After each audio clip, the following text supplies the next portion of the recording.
Ay. No.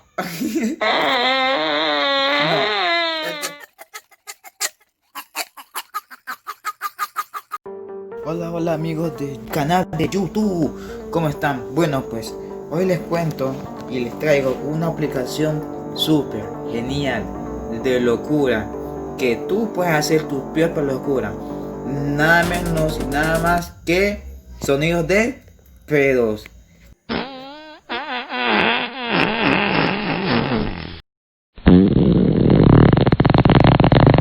Ay no, Dios mío, guácala, hasta acá olió. Uy.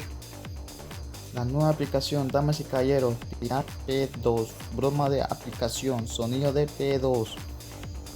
Aquí está, damas y caballeros. Es genial, pero demasiado genial. Yo ya elegí mi favorita. Tú vas a la calle constantemente y al lado de alguna señora y todo eso, le haces. Tú le escuchas sonido nomás, es lo más hermoso, Dios mío. Escucha, escucha. Dios mío, no, no, no, no. Oh, estos son esos cuando cuando comes camarón, así mimito. Dios que te largo. Estos son los puros patatas. Ay no, guácala, hasta aquí huele. Ay.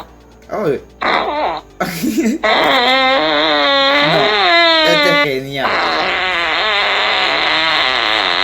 ¿Qué genial o no es genial? Oh, Dios mío, huele hasta aquí. No, no, no, no, así no. Vean eso. Eso sí lo he escuchado algunas veces. Es genial, sumamente genial. Así de fácil nomás. Así de fácil, es genial.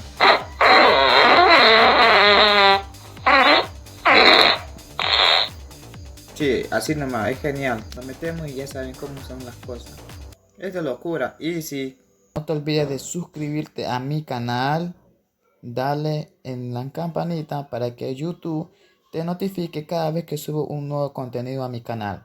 Bueno, y con esta nueva aplicación, bueno, pues aunque ya está saliendo a la moda porque muchas personas salen a las calles a hacer pruebas con esta aplicación. Y yo la voy a estrenar y subiré un video haciendo pedos falsos en las calles.